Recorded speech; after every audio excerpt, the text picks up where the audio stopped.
Hello and welcome to another episode of Scavenger Life on scavengerlife.com. This is episode number 133 and we are sitting in Los Angeles Airport. And it's about 5:30 a.m. We have about 3 hours before flight, and I think I really only slept about 3 hours last night. Yeah, it's rough. Yeah. But we wanted to do this podcast so we can edit this on the plane going home to be really efficient. Yes. So I can have lots to do in the plane. Yep. Okay, here's the deal. This was kind of a spontaneous trip, although we had been talking to our friend James about possibly coming out and getting a bunch of art that he had, and we pulled the trigger and just said, let's just go spend a week in LA. Yep. So we have been, as you might have seen, there's a blog post on the blog before this post, and we spent pretty much 5 to 6 days straight of packing. He had that much stuff just in his apartment. Yeah, I mean, we didn't really quite understand the amount of stuff he had. He was moving from his place, and he said he had some extra art he wanted us to sell for him. Right. And it turned out to be about 30 boxes. 30 huge boxes. Some of them weighed 100 pounds. So they were like 18 by 12 by... Yeah, like a lot of them were like cubes, so they were like 18 by 18 by 18. But some of them were those like kind of big, almost like picture a box that would hold a mirror if you were moving. There were 10 of those, you know. So this past week has been packing up a series of 6 or 7 boxes, getting them to its FedEx place or having them picked up, and just it's so funny being in a city too, because you know, getting packing boxes and packing materials seemed very difficult for some reason. It was like you go to one FedEx, oh, they're out of this size box, they don't have any shipping tape. Neither of the FedEx places had shipping tape. I was like, this is so crazy. But it's all about problems solving, and we solved a lot of problems, and this is probably as close as we've ever come to cleaning out an estate. Yes. You know? Yeah, because he would also have just random boxes of stuff. Like we literally found artwork in his kitchen. Like above the refrigerator, we pulled down this bag and there's all this art in there. And to find out more about this story, the next podcast will be a talk we had with James. And you can kind of hear his style and how he buys and sells art, and it's very interesting.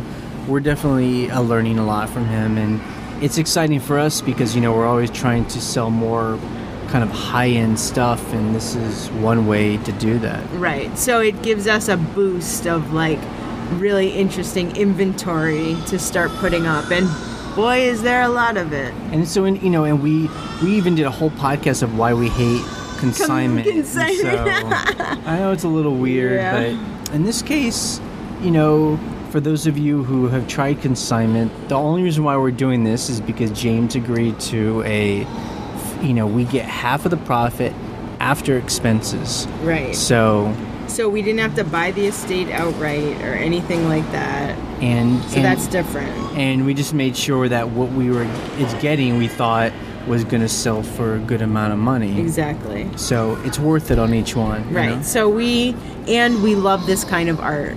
A lot of the art is like vintage, you know, advertisement and, you know, pulp novel illustrations and paintings. I mean, that stuff to us is just amazing. It's not kitschy. Well, some of it's kitschy, but it definitely is a little overwhelming thinking that when we get back, we're going to get these. I mean, really, it's like 30 boxes. So, oh man, so we're going to have to organizer. It's going to be quite a thing, and basically, this is going to be our winter, really. Yeah, exactly. You know. Yep. I mean, many winters it will be. But you know, as scavengers, like this is the kind of adventure that we've chosen to have, you know? Exactly. And, you know, it wasn't like we were just lounging by the pool. We were working hard. I was exhausted each day. I would fall asleep on the couch just sitting there. Yeah. But, you know, to be the good part of it is, I mean, we could just stay home and just sell the kinds of things we always sell and just sell old shoes, but Sure. this is a choice we have, is where we want to keep trying its new things and kind of change things up, and so this is one of the ways of doing that. Yep. Now, this podcast is how was your week, you know? Yeah, this is quite a week. One thing that you started doing was a fabric. Yes, so we sell a lot of fabric. Fabric is a very good thing that we've discovered as something to sell. Some of it sells for a lot of money. It's just stuff that we focus on. It's before where we're buying.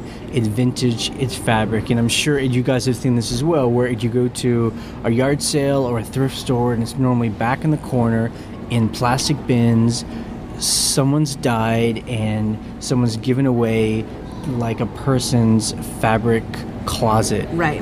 Where they had done quilts or clothes. And what I look for is fine fabric, like not just any cotton quilting fabric, because that stuff is cheap.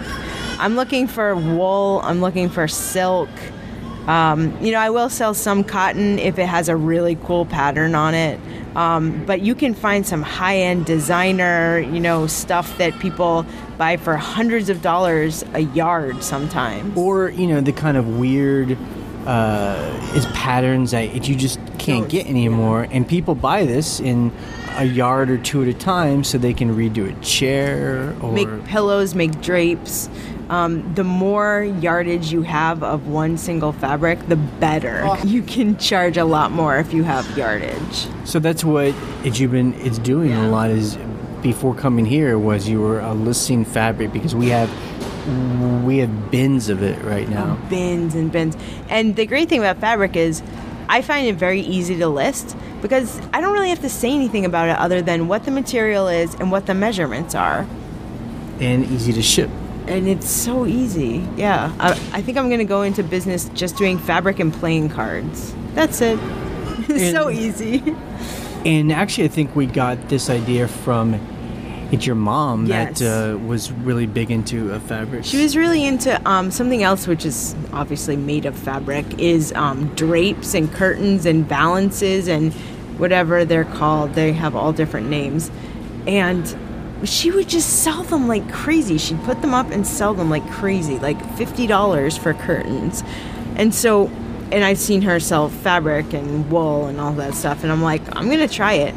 And we tried it, and it would just exploded. It just almost everything we listed the last time we listed fabric is gone. Yeah.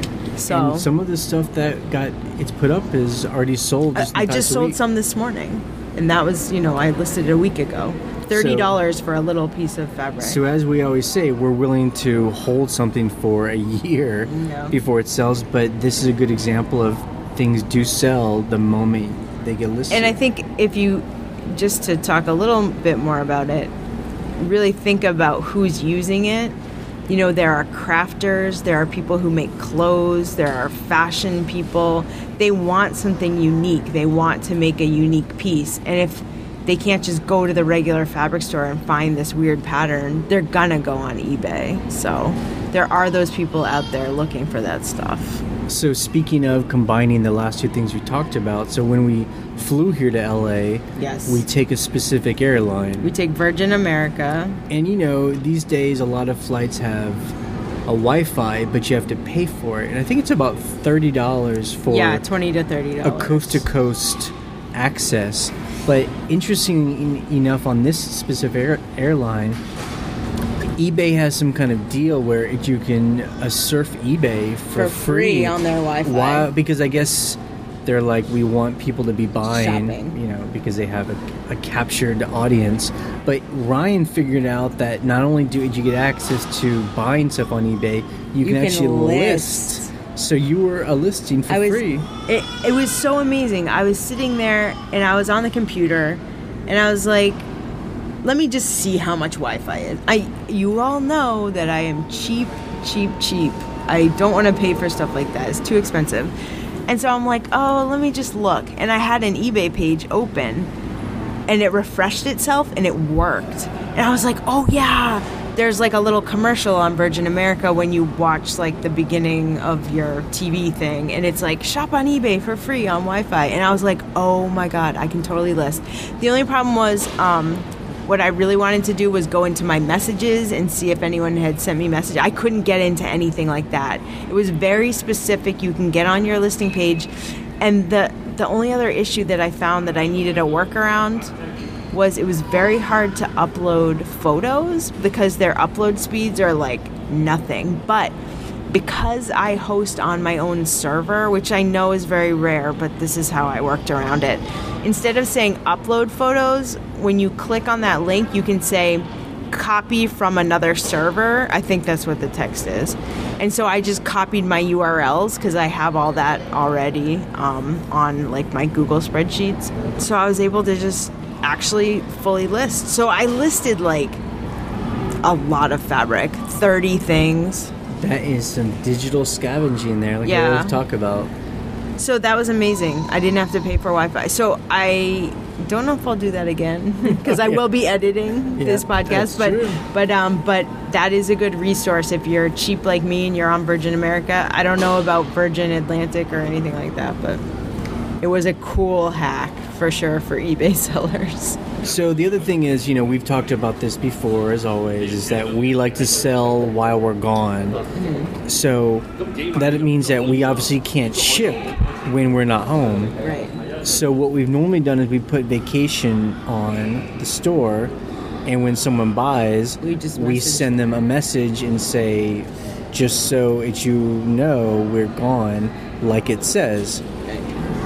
One thing that happened when we did our last trip was we got some defects because we didn't change the handling time. Right. We still had the 1-day handling, and we just thought, well, because we had the vacation on and it tells them we're going to be back at a certain time, that was good enough.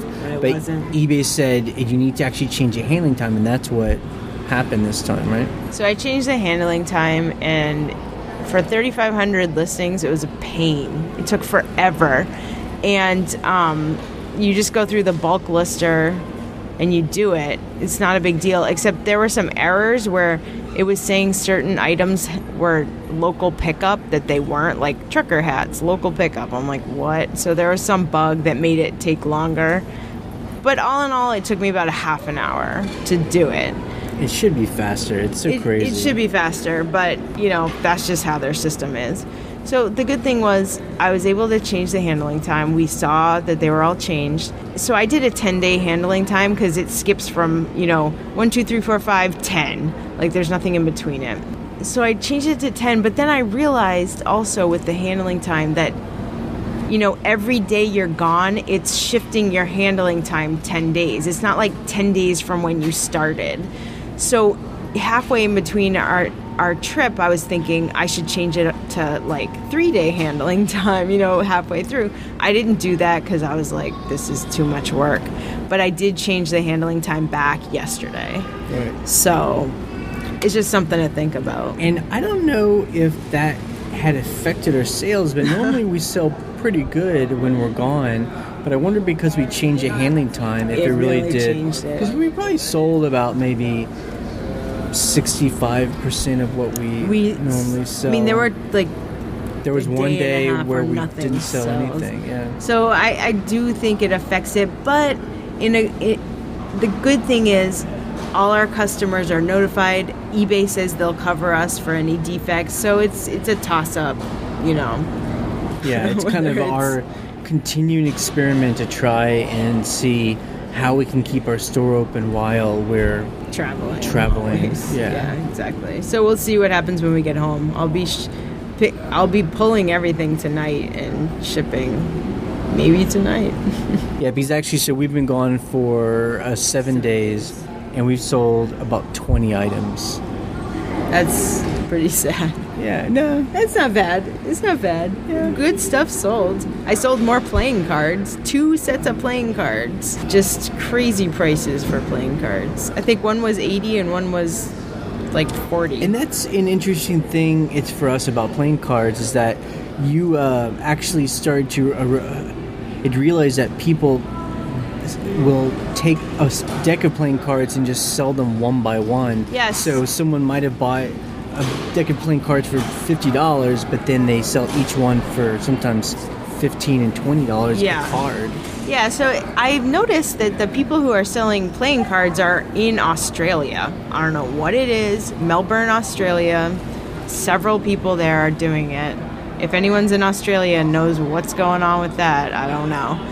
But so I noticed that the person that I sold that $600 card deck to does sell individual cards also. So I wonder if they're like, I'm going to sell each one of these for $30 each and make like $2,000. They might be. I don't know if people really do buy the individual cards and what would they frame them? I don't know. I'm fascinated. We went to we can talk about this more, but we went to a big flea market in Los Angeles at Long Beach, and I found this great deck of playing cards. Now I'm obsessed with playing cards.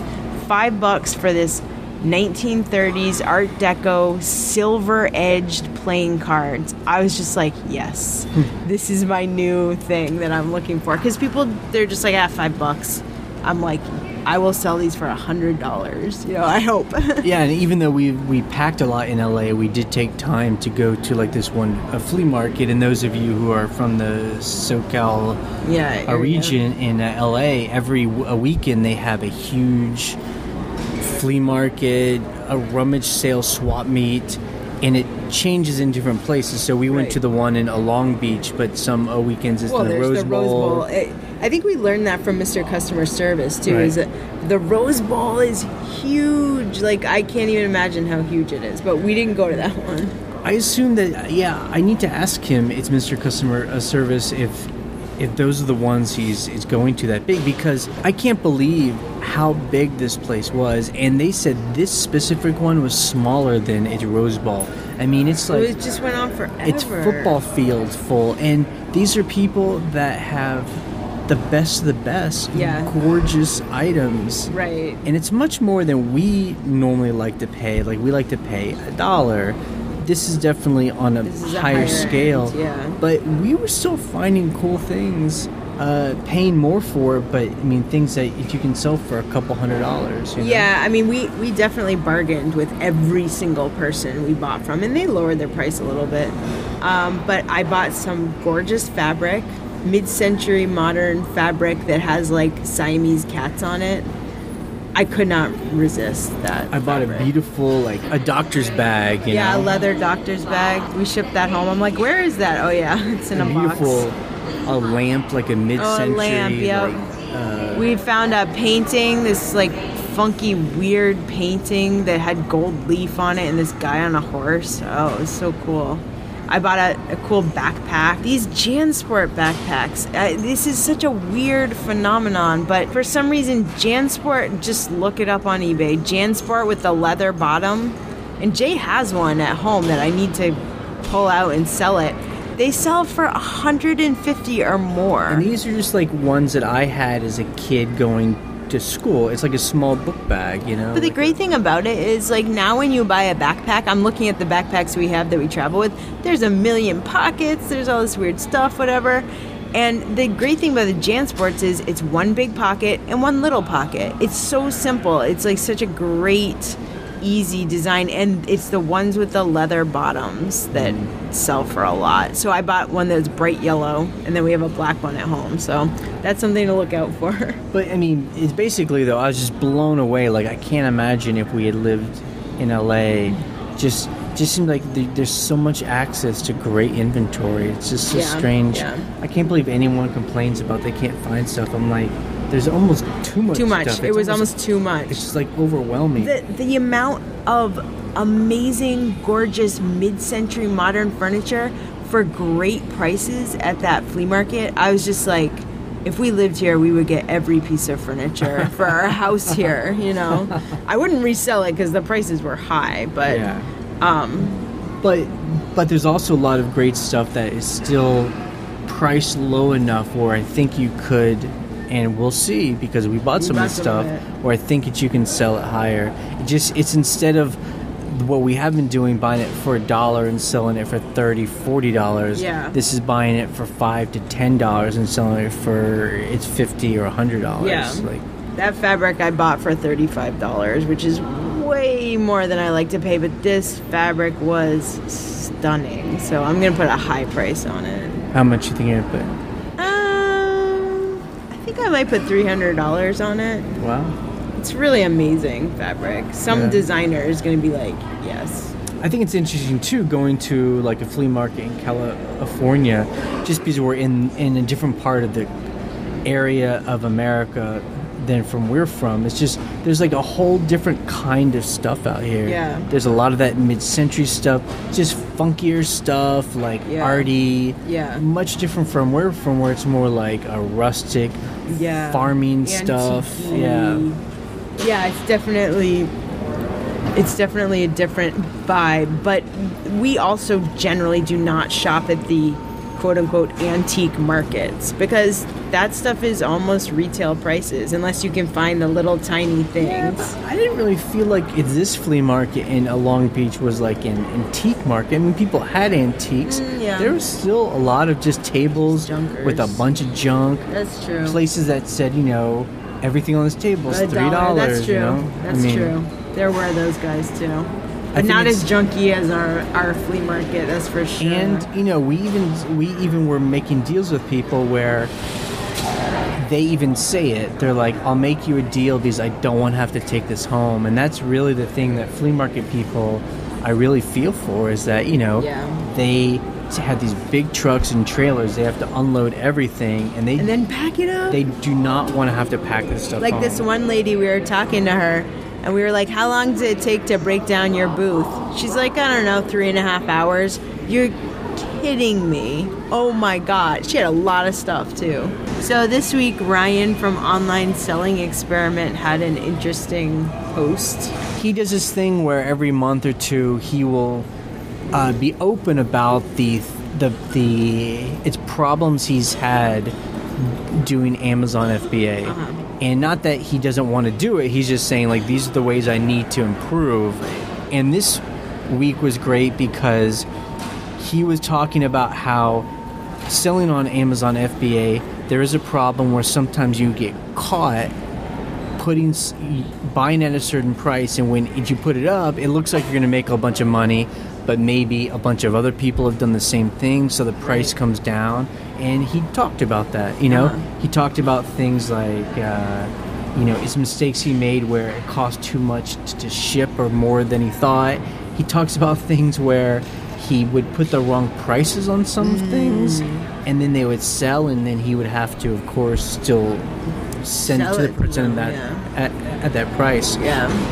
It's interesting too. It's a much different model than what we do, right? Because he will put up 100 or 20 of one thing, and if there's a mistake in there, it's multiplied by that bulk amount. Versus if we put up one item at a time, if we make an error on one thing, it's just kind of on that one thing. Right, exactly. That's a really interesting way to think about it, especially if you have a really good price on it by accident and they all sell and you're like, oops, I should have fixed that.